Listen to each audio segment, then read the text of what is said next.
جی ناظرین، ہم دوبارہ سے اپنے پروگرام کا بقیہ حصہ مکمل کرتے ہیں۔ بریک سے پہلے ہم بات کر رہے تھے کہ 4 دن قبل اپنی وفات سے عشاء کی نماز کے وقت آپ صلی اللہ علیہ وسلم کی حالت بہت تکلیف دہ ہو گئی تھی اور غشی کے دورے آپ کو بار بار پڑ رہے تھے، غشی طاری ہو رہی تھی، اور ایسے میں کہتے ہیں کہ آپ صلی اللہ علیہ وسلم کو ذرا افاقہ ہوتا تو آپ پوچھتے کہ کیا لوگوں نے نماز پڑھ لی؟ آپ کو بتایا جاتا کہ نہیں، آپ کے انتظار میں ہیں۔ پھر اس کے بعد پھر آپ کے اوپر بے ہوشی طاری ہو جاتی اور آپ فرماتے کہ لگن میں پانی میرے لیے لے کر آؤ، پھر آپ اس سے غسل فرماتے، لیکن پھر افاقہ نہ ہوتا، پھر بے ہوشی ہو جاتی۔ تو 2-3 مرتبہ ایسا ہوا، حتیٰ کہ آپ نے بالآخر ابو بکر رضی اللہ تعالیٰ عنہ کو بلوا بھیجا کہ وہ لوگوں کو نماز پڑھائیں۔ عائشہ رضی اللہ تعالیٰ عنہ ایسے موقع پر عرض کرتی ہیں کہ یا رسول اللہ صلی اللہ علیہ وسلم، میرے والد جو ہیں وہ نرم دل انسان ہیں، اور آپ کے مصلی پر اگر وہ کھڑے ہوں گے تو وہ اپنے آنسو روک نہ سکیں گے، لہٰذا اچھا ہو کہ آپ ان کے علاوہ کسی اور کو نماز پڑھوانے کے لیے کہہ دیں۔ اور اس کے بعد ایسے میں دوبارہ آپ صلی اللہ علیہ وسلم کے اوپر غشی طاری ہو گئی۔ پھر جب افاقہ ہوا تو آپ نے فرمایا کہ بلال سے کہو اذان دیں اور ابو بکر سے کہو کہ وہ نماز پڑھائیں، اور پھر فرمایا کہ تم سب یوسف والیاں ہو، اور چنانچہ بلال رضی اللہ تعالیٰ عنہ نے اذان دی اور ابو بکر رضی اللہ تعالیٰ عنہ نے نماز پڑھائی۔ ابن ماجہ کی روایت ہے، اور کہا جاتا ہے کہ آپ صلی اللہ علیہ وسلم نے یہ کیوں فرمایا تھا کہ تم یوسف والیاں ہو، اور عائشہ رضی اللہ تعالیٰ عنہ جو تھیں وہ کیوں ابو بکر رضی اللہ تعالیٰ عنہ کے بارے میں معذرت کر رہی تھی کہ ان کو نماز کے لیے نہ کھڑا کیا جائے؟ کیونکہ کہا جاتا ہے کہ ان کے دل میں یہ بات تھی کہ آپ کی وفات کے بعد جو شخص بھی مصلی پر کھڑا ہوگا تو لوگ اس کو منحوس جانیں گے، اسی لیے آپ صلی اللہ علیہ وسلم نے ان کے دل کی بات سمجھ لی اور فرمایا کہ تم سب یوسف والیاں ہو۔ اب بخاری کی روایت میں آتا ہے کہ وفات سے 1 یا 2 روز قبل ابو بکر رضی اللہ تعالیٰ عنہ نے ظہر کی نماز پڑھانا شروع کی، تو اللہ کے رسول صلی اللہ علیہ وسلم نے کہ مزاج میں قدرے ایک سکون سا محسوس ہوا، اور آپ 2 لوگوں کے سہارے کھڑے ہوئے اور ان کے سہارے گھسیٹتے گھسیٹتے مسجد میں تشریف لے آئے۔ ابو بکر رضی اللہ تعالیٰ عنہ نے آپ کی آہٹ سن لی اور پیچھے ہٹنے لگے، تو آپ نے انہیں اپنی جگہ کھڑے ہونے کا حکم دیا، اشارہ فرمایا، اور پھر ابو بکر رضی اللہ تعالیٰ عنہ کے بائیں طرف آ کر بیٹھ گئے۔ اب ابو بکر رضی اللہ تعالیٰ عنہ کھڑے ہو کر نماز پڑھ رہے تھے، اور نبی اکرم صلی اللہ علیہ وسلم بیٹھے بیٹھے نماز ادا کر رہے تھے، اور ابو بکر رضی اللہ تعالیٰ عنہ نماز میں آپ کی پیروی فرما رہے تھے، اور لوگ ابو بکر رضی اللہ تعالیٰ عنہ کی پیروی فرما رہے تھے۔ ایسے میں آپ کی زندگی کا آخری دن آ جاتا ہے۔ آپ صلی اللہ علیہ وسلم نے غلام آزاد کیا اور صدقہ دیا۔ آخری دن تھا، آپ نے اپنے گھر میں موجود غلاموں کو آزاد کر دیا۔ اتوار کا دن تھا، اور تقریباً 7 دینار گھر میں تھے، ان کو اسی وقت صدقہ کر دیا۔ عائشہ رضی اللہ تعالیٰ عنہ فرماتی ہیں کہ جب آخری رات تھی آپ صلی اللہ علیہ وسلم کی اپنے گھر میں، تو اس وقت گھر میں چراغ جلانے کے لیے تیل بھی نہیں تھا، اور وہ تیل بھی پڑوسیوں سے ادھار مانگا گیا، اور آپ کی ایک زرہ تھی جو ایک یہودی کے پاس 30 صاع کے عوض رہن رکھی ہوئی تھی۔ یہ حال تھا اللہ کے رسول صلی اللہ علیہ وسلم کا کہ جو پوری کائنات کی محبوب ترین ہستی ہیں اللہ سبحانہ وتعالیٰ کی، کہ گھر کے اندر آخری رات ہے اور جلانے کے لیے، چراغ میں جلانے کے لیے تیل بھی میسر نہیں۔ پیر کے دن مسلمان ابو بکر رضی اللہ تعالیٰ عنہ کے پیچھے فجر کی نماز پڑھ رہے تھے کہ اچانک رسول اللہ صلی اللہ علیہ وسلم عائشہ رضی اللہ تعالیٰ کے حجرے سے پردہ ہٹا کر دیکھتے ہیں، اور صحابہ کرام جو صفیں جنہوں نے باندھی ہوئی تھی اور نماز میں مصروف تھے، آپ نے ان کو دیکھا اور تبسم فرمایا، آپ مسکرا دیے۔ ادھر ابو بکر رضی اللہ تعالیٰ عنہ یہ سمجھے کہ آپ نماز کے لیے تشریف لا رہے ہیں، اور ایڑیوں کے بل انہوں نے پیچھے ہٹنا شروع کر دیا تاکہ صف میں شامل ہو جائیں۔ تو انس رضی اللہ تعالیٰ عنہ کہتے ہیں کہ صحابہ کرام آپ کو دیکھ کر خوشی سے بے چین ہو گئے اور آپ کا حال پوچھنے کے لیے یوں لگ رہا تھا کہ جیسے ابھی نماز توڑ دیں گے، کہ آپ نے اپنے دست مبارک سے اشارہ فرمایا کہ نماز پوری کرو، اور پھر آپ نے پردہ گرا دیا اور حجرے میں واپس تشریف لے گئے۔ بخاری کی روایت ہے۔ اس کے بعد آپ پر پھر کسی دوسری نماز کا وقت نہ آیا۔ آخری دن کی جو صبح تھی وہ بہت ہی عجیب صبح تھی۔ ایک سورج تو بلند ہو رہا تھا اور دوسرا سورج ڈوب رہا تھا۔ آپ پر ایک بے ہوشی آتی تھی اور ایک بے ہوشی چلی جاتی تھی۔ ایسے میں فاطمہ رضی اللہ تعالی عنہا تشریف لاتی ہیں۔ پیار سے آپ ان کو اپنے قریب کرتے ہیں اور ان کے کان میں سرگوشی کرتے ہیں۔ کچھ کہتے ہیں تو وہ رونے لگتی ہیں، اس کے بعد پھر سرگوشی کرتے ہیں تو ہنسنے لگتی ہیں۔ ازواج مطہرات کو ہوا کہ آپ صلی اللہ علیہ وسلم نے ان سے کیا کہا، لیکن فاطمہ رضی اللہ تعالی عنہا نے اس وقت کسی کو کچھ نہیں بتایا، کیونکہ آپ نے ان کو اجازت نہیں دی تھی کہ اس وقت وہ یہ بات کھولیں۔ چنانچہ عائشہ رضی اللہ تعالی عنہا فرماتی ہیں کہ فاطمہ رضی اللہ تعالی عنہا نے بعد میں بتایا، پہلی بات جس کو سن کر وہ کہتی ہیں کہ جب میں روئی تھی وہ یہ تھی کہ آپ نے فرمایا کہ اب میں تم لوگوں سے بچھڑ جاؤں گا،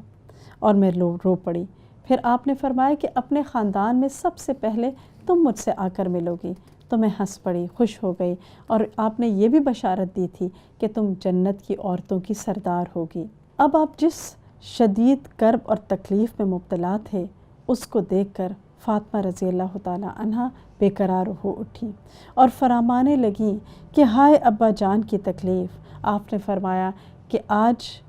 تمہارے باپ پر آج کے بعد پھر کوئی تکلیف نہیں ہوگی، یعنی یہ آخری تکلیف ہے۔ اور اس کے بعد امام حسن اور امام حسین رضی اللہ تعالی عنہما کو بلایا، ان کو چوما، اور آخری دیدار ہو رہے ہیں سب کے۔ اس کے بعد ہم دیکھتے ہیں کہ دن ذرا چڑھا، چاشت کا وقت تھا، تو ابو بکر رضی اللہ تعالی عنہ کے بیٹے عبد الرحمن، جو کہ عائشہ رضی اللہ تعالی عنہ کے بھائی تھے، وہ حجرے میں داخل ہوئے اور ان کے ہاتھ میں مسواک تھی۔ آپ صلی اللہ علیہ وسلم اس مسواک کی طرف دیکھ رہے تھے۔ عائشہ رضی اللہ تعالی عنہ جو انتہائی ذہین تھی اور آپ کے مزاج کو بہت اچھی طرح سے سمجھتی تھیں، وہ سمجھ گئیں کہ آپ مسواک کرنا چاہ رہے ہیں، تو آپ نے عبد الرحمن سے کہا کہ مسواک مجھے دو، اور مسواک لی، اور وہ سخت تھی تو آپ نے اپنے منہ سے چبا کر اس کو نرم کیا اور پھر اللہ کے رسول صلی اللہ علیہ وسلم کو دیا، اور آپ صلی اللہ علیہ وسلم کا یہ آخری عمل تھا۔ آپ نے اپنے دانت مبارک مسواک کے ساتھ صاف کیے۔ اب تکلیف لمحہ بلمحہ بڑھتی جا رہی تھی۔ عائشہ رضی اللہ تعالی عنہا سے آپ کہنے لگے کہ خیبر میں جو زہر آلود بکری کا گوشت مجھے کھلایا گیا تھا، اس کی اتنی تکلیف میں محسوس کر رہا ہوں کہ اس زہر کے اثر سے یوں لگتا ہے کہ میری رگ جان کٹی جا رہی ہے۔ اس وقت بھی صحابہ کرام کو وصیحت کرتے ہیں، الصلاۃ الصلاۃ او ما ملکت ایمانکم، کہ نماز اور تمہارے زیر دست۔ یہ کئی مرتبہ آپ نے یہ الفاظ بلند کیے۔ آپ سوچیں کہ کیا بلند اخلاق ہے، کوئی مثال ایسی ملتی ہے؟ اپنی تکلیف ایسی ہے کہ آخری وقت قریب ہے، مہمانوں کی فکر ہے، عورتوں کی فکر ہے، غلاموں کی فکر ہے، نماز کی فکر ہے، ایک طرف اللہ کے حقوق کی بات کرتے ہیں اور دوسری طرف بندوں کے حقوق کی بات کرتے ہیں، تو اتنا عظیم اخلاق اور کردار کسی انسان کا اور نہیں ہو سکتا سوائے اللہ کے رسول صلی اللہ علیہ وسلم کے۔ پھر عائشہ رضی اللہ تعالی عنہ فرماتی ہیں کہ نبی اکرم صلی اللہ علیہ وسلم ان کلمات کے ساتھ پناہ لیا کرتے تھے، اذهب البأس رب الناس واشفی انت الشافی لا شفاء الا شفاؤک شفاء لا یغادر سقما۔ تو جب آپ کی بیماری نے شدت اختیار کی تو کہتی ہیں کہ میں نے معمول کے مطابق آپ کا ہاتھ پکڑ کر یہ کلمات پڑھ کر آپ کے جسم پر پھیرنے کی کوشش کی، تو آپ نے اپنے ہاتھ سے میرے ہاتھ کو روک دیا اور فرمایا، اللہم اغفر لی وارحمنی والحقنی بالرفیق الاعلیٰ، کہ اے اللہ تو مجھے بخش دے، مجھ پر رحم فرما اور مجھے بلند پایا رفقا کے ساتھ ملا دے۔ اور یہ آپ کے آخری کلمات تھے، وہ کہتی ہیں کہ جو آپ کی زبان مبارک سے ادا ہوئے۔ سلمہ رضی اللہ تعالیٰ عنہ فرماتی تھیں کہ مرض الموت میں بھی آپ کیا فرما رہے تھے کہ لوگوں نماز اور جن کے تم مالک ہو، لوگوں نماز اور جن کے تم مالک ہو، مسلسل آپ یہی بات کر رہے تھے حتیٰ کہ آپ کی زبان مبارک لڑکھڑا گئی۔ اب نزع کا عالم شروع ہو چکا تھا، اور عائشہ رضی اللہ تعالیٰ عنہ فرماتی ہیں کہ میں آپ کو ٹیک دیے ہوئے تھی اور آپ کا سر مبارک میری گردن اور میرے سینے کے درمیان تھا۔ آپ کے سامنے پانی کا ایک برتن پڑا ہوا تھا اور آپ دونوں ہاتھ اس میں ڈالتے اور پانی بار بار اپنے چہرے مبارک پر ڈالتے اور پوچھتے اور فرماتے لا الہ الا اللہ، موت کے لیے سختیاں ہیں، لا الہ الا اللہ، اللہ کے سوا کوئی الہ نہیں، موت کے لیے سختیاں ہیں۔ اس کے بعد کہا جاتا ہے کہ آپ نے انگلی اوپر اٹھائی یا چھت کی طرف نگاہ دوڑائی، اور کہتی ہیں کہ آپ کے ہونٹ مبارک ہل رہے تھے۔ عائشہ رضی اللہ تعالیٰ عنہ فرماتی ہیں کہ میں نے غور سے سنا تو آپ وہ آیت تلاوت فرما رہے تھے کہ جس کا ترجمہ ہے کہ اور نبیوں اور شہداء اور صدیقین اور صالحین کے ساتھ کہ جن پر تو نے انعام فرمایا، اور پھر آپ نے فرمایا اللہم رفیق الاعلیٰ، اللہم رفیق الاعلیٰ، اللہم رفیق الاعلیٰ، یعنی 3 مرتبہ آپ نے یہ الفاظ دہرائے اور رفیق اعلیٰ سے جا ملے۔ عائشہ رضی اللہ تعالیٰ عنہ فرماتی ہیں کہ اچانک میں نے دیکھا کہ آپ کی آنکھیں کھلی کی کھلی رہ گئیں اور ہاتھ جھک گیا، اور آپ کی روح آپ کے جسم مبارک کو ہمیشہ ہمیشہ کے لیے چھوڑ کر نکل گئی، اور ہم سمجھ گئے کہ اب آپ اس دنیا سے چلے گئے ہیں، اس دنیا میں موجود نہیں ہیں۔ وہ چراغ سراجم منیرہ جو 63 ایئرز پہلے مکہ مکرمہ میں طلوع ہوا تھا، عرب، عجم اور ساری دنیا میں ساری دنیا کو توحید کے نور سے منور کر کے آخر پیر کے روز مدینہ کی پاک سرزمین میں غروب ہو گیا۔ انا للہ و انا الیہ راجعون، ہم اللہ ہی کے لیے ہیں اور اللہ ہی کی طرف ہم سب کو واپس لوٹ کر جانا ہے۔ تو انس رضی اللہ تعالیٰ عنہ کہتے ہیں کہ پیر کے روز فجر کی نماز کے وقت جب آپ نے پردہ اٹھایا تھا تو میری آپ پر آخری نظر پڑی، اور اسی روز پھر آپ کا وصال ہو گیا۔ ہم دیکھتے ہیں کہ وفات کے وقت آپ کی عمر 63 ایئرز تھی، اور مدینہ منورہ پر غم کا ایک سما طاری تھا۔ صحابہ کرام کہتے ہیں کہ یوں ہو رہا تھا کہ یوں لگتا تھا کہ پورا مدینہ اندھیرا ہو گیا ہے۔ انس رضی اللہ تعالیٰ عنہ فرماتے تھے کہ جس دن آپ مدینہ میں داخل ہوئے اس سے زیادہ روشن دن ہم نے کبھی نہیں دیکھا تھا، اور جس دن آپ کی وفات ہوئی تو اس دن سے زیادہ تاریک دن ہم اپنی زندگی میں ہم نے نہیں دیکھا۔ فاطمہ رضی اللہ تعالیٰ عنہ بیٹی تھیں تو شدت غم سے کہہ رہی تھیں کہ ہائے ابا جان جنہوں نے رب کی پکار پر لبیک کہا، ہائے ابا جان جن کا ٹھکانہ جنت الفردوس ہے، ہائے ابا جان ہم جبریل کو آپ کی موت کی خبر دیتے ہیں، یعنی اب تو وہ نہیں آیا کریں گے زمین پر۔ اور پھر دوسری طرف عمر رضی اللہ تعالیٰ عنہ کا بھی عجیب حال تھا، صدمے سے ایک شوق کی کیفیت میں تھے، ننگی تلوار لے کر کھڑے ہو گئے مسجد میں اور کہنے لگا کہ جو یہ کہے گا کہ اللہ کے رسول صلی اللہ علیہ وسلم وفات پا چکے ہیں، میں اس کا سر اس تلوار سے اڑا دوں گا۔ اور پھر کہنے لگے کہ خدا کی قسم آپ ضرور واپس آئیں گے، ابھی بس ایک وحی کی وجہ سے دیر ہو رہی ہے، جیسے موسیٰ علیہ السلام کوہ طور پر گئے تھے اور پھر پلٹ کر واپس آئے، اسی طرح اللہ کے رسول بھی ضرور واپس آئیں گے۔ اتنے میں ابو بکر رضی اللہ تعالیٰ عنہ کو بھی خبر مل چکی تھی، اور وہ سخ میں واقع اپنے مکان سے گھوڑے پر سوار ہو کر تشریف لے آئے تھے۔ اتر کر مسجد نبوی میں داخل ہوئے، پھر لوگوں سے بات کیے بغیر سیدھا عائشہ رضی اللہ تعالیٰ عنہ کے پاس گئے اور اللہ کے رسول صلی اللہ علیہ وسلم کا قصد کیا۔ آپ کا جسد مبارک دھاری دار یمنی چادر سے ڈھکا ہوا تھا۔ ابو بکر رضی اللہ تعالیٰ عنہ نے آپ کے چہرے مبارک سے چادر ہٹائی اور اسے چوما اور روئے اور فرمایا کہ میرے ماں باپ آپ پر قربان ہوں، اللہ سبحانہ و تعالیٰ کبھی بھی 2 موتیں آپ کے اوپر جمع نہیں کرے گا۔ جو موت آپ کو آنی تھی بس وہ آ چکی۔ اس کے بعد آپ باہر تشریف لائے۔ اس وقت عمر رضی اللہ تعالیٰ عنہ لوگوں سے بات کر رہے تھے۔ ابو بکر رضی اللہ تعالیٰ عنہ نے ان سے کہا کہ عمر بیٹھ جاؤ، لیکن انہوں نے بیٹھنے سے انکار کر دیا، کسی اور ہی فریم آف مائنڈ میں تھے اور بہت ایک صدمہ تھا اور ایک شوق تھا۔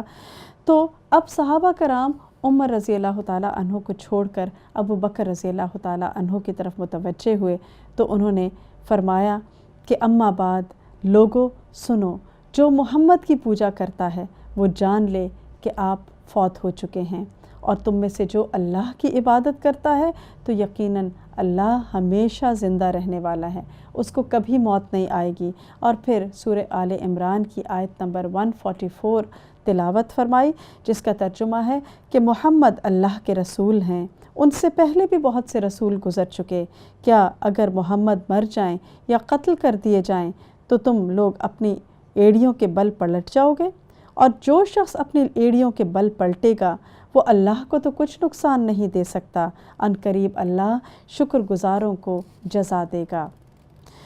اور صحابہ کرام جو اب تک فرط غم سے بالکل حیران اور ششدر تھے، انہیں ابو بکر رضی اللہ تعالیٰ عنہ کا خطاب سن کر یقین آ گیا کہ اب اللہ کے رسول صلی اللہ علیہ وسلم اس دنیا میں موجود نہیں، آپ جا چکے ہیں۔ چنانچہ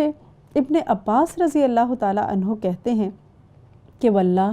ایسا لگتا تھا کہ لوگوں نے جانا ہی نہیں کہ اللہ نے یہ آیت بھی نازل کی، یہاں تک کہ ابو بکر رضی اللہ تعالیٰ عنہ نے اس آیت کی تلاوت کی اور لوگوں نے ان سے اس کو اخذ کیا، اور کہتے ہیں کہ پھر تو یہ حال تھا کہ میں جس کے پاس سے بھی گزرتا وہ اسی آیت کی تلاوت کر رہا ہوتا۔ اور سعید بن مسیب رضی اللہ تعالیٰ عنہ کہتے ہیں کہ عمر رضی اللہ تعالیٰ عنہ نے فرمایا کہ واللہ میں نے جو ہی ابو بکر سے یہ آیت تلاوت کرتے ہوئے سنا انہیں تو میں حیران رہ گیا اور خوف زدہ ہو گیا، حتیٰ کہ میرے پاؤں مجھے نہیں اٹھا رہے تھے۔ اور جب میں ابو بکر سے میں نے وہ آیت سنی تو مجھے یقین آ گیا کہ آپ وفات پا چکے ہیں، اور میں نے ڈھال ہو کر زمین پر گر پڑا۔ یعنی اتنی ایک اسٹرانگ پریزنس تھی اللہ کے رسول صلی اللہ علیہ وسلم کے ساتھ، اتنی اسٹرانگ بانڈنگ تھی لوگوں کی کہ اس کے بعد ان کو یقین ہی نہیں آ رہا تھا کہ اللہ کے رسول صلی اللہ علیہ وسلم بھی اس دنیا سے جا سکتے ہیں۔ اور پھر آپ دیکھیے کہ اس وجہ سے ان کو ایکسیپٹ کرنے میں ٹائم لگ رہا تھا۔ اب اس کے بعد ہم دیکھتے ہیں کہ آپ صلی اللہ علیہ وسلم کی آخری سفر کی تیاریاں شروع ہو جاتی ہیں۔ منگل کی صبح تک آپ کا جسد مبارک ایک دھاری دار یمنی چادر سے ڈھکا بستر پر رہا، اور گھر والوں نے اندر سے دروازہ بند کر لیا تھا، اور اب یہ بات ہو رہی تھی کہ آپ کو کہاں دفن کیا جائے، کون سی جگہ آپ کو دفن کیا جائے۔ ایسے میں ابو بکر رضی اللہ تعالیٰ عنہ فرماتے ہیں کہ میں نے اللہ کے رسول صلی اللہ علیہ وسلم کو فرماتے ہوئے سنا کہ انبیاء جہاں فوت ہوتے ہیں وہیں پر دفن کیے جاتے ہیں، لہٰذا اللہ کے رسول صلی اللہ علیہ وسلم کو وہیں دفن کیا جائے۔ اور پھر آپ نے یہ بھی فرمایا تھا کہ انبیاء علیہ السلام کے جسموں کو قبر کی مٹی نہیں کھاتی، تو صحابہ کرام نے آپ صلی اللہ علیہ وسلم کو کپڑوں کے ساتھ ہی غسل دیا، اور اس غسل میں عباس رضی اللہ تعالیٰ عنہ جو کہ آپ کے چچا تھے، ان کے 2 بیٹے علی رضی اللہ تعالیٰ عنہ، اور آپ کے آزاد کردہ غلام شقران، اسامہ بن زید اور اوس رضی اللہ تعالیٰ عنہم اس میں شامل تھے۔ عباس رضی اللہ تعالیٰ عنہ اور ان کے دونوں صاحبزادے آپ کو کروٹیں بدلوا رہے تھے۔ اسامہ رضی اللہ تعالیٰ عنہ اور شقران رضی اللہ تعالیٰ عنہ آپ پر پانی بہا رہے تھے۔ علی رضی اللہ تعالیٰ عنہ آپ کو غسل دے رہے تھے، اوپر سے کپڑوں کے ہاتھ پھیر کر غسل دیا جا رہا تھا، اور اوس رضی اللہ تعالیٰ عنہ نے آپ کو اپنے ساتھ آپ کی ٹیک لگائی ہوئی تھی، اور اس کے بعد آپ کو 3 یمنی چادروں کے اندر دفن کر دیا گیا۔ اس میں نہ تو کرتا تھا اور نہ ہی پگڑی تھی، بس 3 چادروں میں آپ کو دفن کر دیا گیا، اور یہی دراصل سنت ہے۔ اور پھر وہیں پر اسی حجرے میں قبر کھود دی گئی۔ حجرہ مبارک اتنا چھوٹا تھا کہ بیک وقت صرف 10 لوگ پورے آتے، لہٰذا 10 کر کے صحابہ کرام کی ٹولیاں آتی، آپ پر درود و سلام پڑھتی، دعا کرتی ہوئی نکل جاتی، حتیٰ کہ عائشہ رضی اللہ تعالی عنہا فرماتی ہیں کہ بدھ کی رات ہم نے زمین کھودنے کی آواز سنی اور آپ کو اس میں دفن کر دیا گیا، یعنی جو آپ کے لیے قبر مبارک کھودی گئی تھی۔ انس رضی اللہ تعالی عنہ اور ایوب انصاری رضی اللہ تعالی عنہ کی مختلف روایات سے پتہ چلتا ہے کہ آپ کو بدھ کی رات دفن کیا گیا، اور اس کے بعد فاطمہ رضی اللہ تعالی عنہ کے حجرے کے پاس سے جب لوگ گزرے تو فاطمہ رضی اللہ تعالی عنہ کہنے لگیں، چچا جان آپ نے کس دل سے نبی اکرم صلی اللہ علیہ وسلم پر مٹی ڈالی؟ اور وہ صحابی جب بھی یہ روایت کرتے تھے وہ روتے تھے، اور اتنا روتے تھے کہ ان کی اوپر کی پسلیاں اور نیچے کی پسلیاں ہلتی ہوئی نظر آتی تھیں، یعنی اور اس وقت پر بھی سب رو رہے تھے، خصوصاً فاطمہ رضی اللہ تعالی عنہ کی بات پر، اور وہ فرماتی تھیں کہ مجھ پر ایسی مصیبت پڑی ہے کہ اگر دن پر بھی پڑتی تو وہ سیاہ رات میں تبدیل ہو جاتا، اور جو کوئی آپ کی قبر کی مٹی سونگھ لے اس پر واجب ہے کہ وہ ساری رات ساری زندگی کوئی اور خوشبو نہ استعمال کرے۔ اس پر ہم دیکھتے ہیں کہ آپ صلی اللہ علیہ وسلم نے اپنی زندگی میں فرمایا تھا کہ خبردار رہو، میں تم سے آگے حوض کوثر پر پہنچ جاؤں گا اور تمہارے ذریعے سے باقی امتوں کے اوپر اپنی امت کی کثرت کی وجہ سے فخر کروں گا، اور دیکھو میرا منہ کالا نہ کرنا، خبردار رہو، کچھ لوگوں کو میں چھڑاؤں گا اور کچھ لوگ مجھ سے چھڑا لیے جائیں گے، اور میں کہوں گا کہ اے میرے رب یہ تو میرے امتی ہیں، میرے صحابی ہیں، اور وہ فرمائے گا کہ تم نہیں جانتے کہ تمہارے جانے کے بعد انہوں نے کیسی کیسی نئی چیزیں دین کے اندر اختیار کر لی تھیں۔ یعنی آپ کی وصیتوں میں سے ایک وصیت یہ بھی تھی کہ دین میں کوئی نئے نئے کام نہ شروع کیے جائیں، خدا نخواستہ ایسا نہ ہو کہ ہم آپ کے لیے رسوائی کا سبب بنیں، اور ہمیں ایسا بننا ہے کہ آپ اپنی امت کے اوپر فخر کرنے والے ہوں۔ تو انوویشنز جو ہیں وہ دین میں ان سے بچنے کی ضرورت ہے۔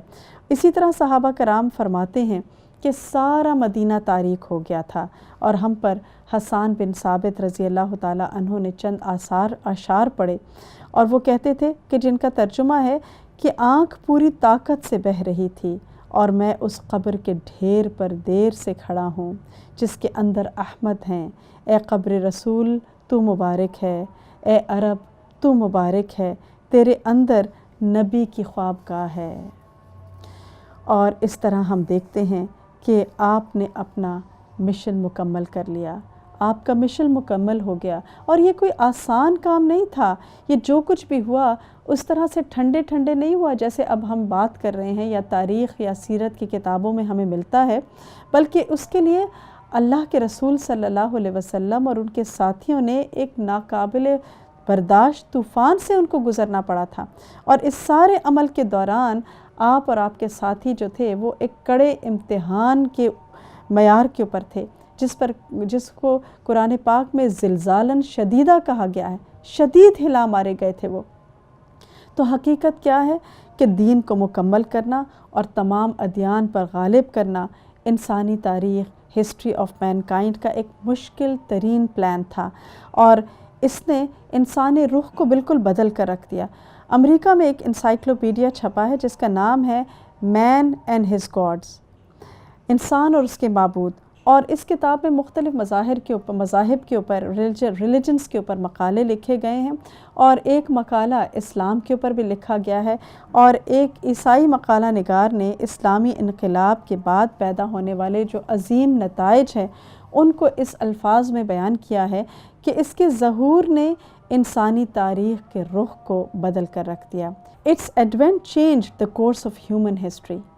اور یہ ایک اورینٹلسٹ کی زبان ہے کہ جو اسلامی انقلاب کے پیدا کردہ تبدیلیوں کا اعتراف کر رہی ہے۔ اور آپ دیکھیں کہ جو بھی یہ ریولوشن آیا تھا وہ کس پر بیس کرتا تھا؟ توحید اور آخرت کی اکاؤنٹیبلٹی پر، آخرت کے اعتبار سے، مگر دنیا بھی اس میں بھی جو اس کے نتائج تھے وہ بہت زبردست تھے کہ اس کے بعد جو اینشنٹ ٹائمز کے جو سوشل اور پولیٹیکل سسٹم تھا اس کو بھی اسلام نے ٹوٹلی چینج کر کے رکھ دیا، اور وہ حالات ختم ہو گئے کہ جن میں میسیج کو کنوے کرنا ایک بہت ہی مشکل کام ہوتا تھا۔ لیکن اس کے لیے اللہ کے رسول صلی اللہ علیہ وسلم نے کتنی قربانیاں دیں کہ اللہ کے رسول صلی اللہ علیہ وسلم کی زبان سے نکلا کہ اس راہ میں مجھے اتنا ستایا گیا کہ کسی اور نبی کو اتنا نہیں ستایا گیا۔ آپ کی ایک زوجہ نے بھی گواہی دی کہ لوگوں نے آپ کو روند ڈالا، خاتم النبیین، اور آپ کے ساتھیوں نے دنیا کا آرام تو بہت دور کی بات، خود کو بیسک نیسیسٹیز جو ہیں دنیا کی، اس سے بھی محروم کر دیا تھا۔ اور اس کے بعد جا کر یہ پاسبل ہوا کہ اس تاریخ میں اس نبوت کا دور شروع ہو جس کو رحمت للعالمین کا دور کہا جاتا ہے، اور اللہ کے رسول صلی اللہ علیہ وسلم کا اور آپ کے بعد جو آنے والی نسلیں ہیں، تمام جنریشنز ہیں اور ہم ہیں، اور ہم سب پر آپ کا احسان عظیم ہے، اور اسی کی وجہ سے آپ پر درود اور سلام بھیجنے کا حکم دیا گیا ہے۔ اور تاریخ کے اس مشکل ترین دور میں آپ کے ساتھ ساتھ آپ کے گھر والوں نے بھی آپ کو بھرپور طریقے سے سپورٹ کیا، اسی طرح آپ کے ساتھیوں نے بھی ہر حال میں آپ کا ساتھ دیا، اور اس لیے آپ کے ساتھ آپ کے آل اور آپ کے اصحاب کے لیے بھی رحمت اور سلام بھیجنے کی بات کا حکم دیا گیا ہے، کیونکہ یہ ایک بہت ماننے کی بات ہے کہ جب کوئی انسان کسی دوسرے انسان پر احسان کرتا ہے تو یہ ایک ہیومن نیچر ہے کہ وہ اس کو اکنالج کرے، کہ اس احسان کو اکنالج کیا جائے۔ تو درود اور سلام اسی قسم کے ایک عظیم ترین احسان کا دعا کی شکل میں اعتراف ہے، اور اللہ کے رسول صلی اللہ علیہ وسلم نے خود فرمایا تھا کہ بخیل ہے وہ شخص کہ جس کے سامنے میرا ذکر کیا جائے اور وہ مجھ پر درود نہ بھیجے۔ اور درود بھیجنے کا اپنے بے شمار فائدے ہیں، جہاں 10 رحمتیں آتی ہیں، 10 گناہ معاف ہوتے ہیں، 10 نیکیاں لکھی جاتی ہیں، وہاں ہر غم، ہر پریشانی، ہر دکھ، ہر بیماری، ہر مشکل کا علاج درود کے پڑھنے میں ہے، درود کے ادا کرنے میں ہے۔ تو جتنی کثرت سے انسان اللہ کے رسول صلی اللہ علیہ وسلم پر درود بھیجے گا، اتنی ہی کثرت سے انسان کی تکلیفیں اور بیماریاں اور مشکلات بھی دور ہوتی چلی جائیں گی۔ تو ہر چیز کا علاج ہے اس کے اندر۔ اللہم صلی علی سیدنا محمد وآلہ وصحبہ وسلم۔ اس کے ساتھ ہی ہمارے آج کے پروگرام کا وقت مکمل ہوتا ہے، اور ہم اللہ سبحانہ وتعالیٰ سے دعا کرتے ہیں کہ ہمیں اپنے حبیب صلی اللہ علیہ وسلم کا سچا امتی بننے کی توفیق عطا فرما دے، کہ ہمارے اخلاق، ہمارے کردار، ہمارے معاملات، ہمارے معمولات سب کے سب اللہ کے رسول صلی اللہ علیہ وسلم کی زندگی اور آپ کے اسوہ حسنہ کے مطابق ہو جائیں۔ اور اس کے ساتھ ہی ہم آپ سے اجازت لیتے ہیں۔ وآخر دعوانا ان الحمد للہ رب العالمین۔ سبحانک اللہم وبحمدک، اشہد ان لا الہ الا انت، استغفرک واتوب الیک۔ السلام علیکم ورحمۃ اللہ وبرکاتہ۔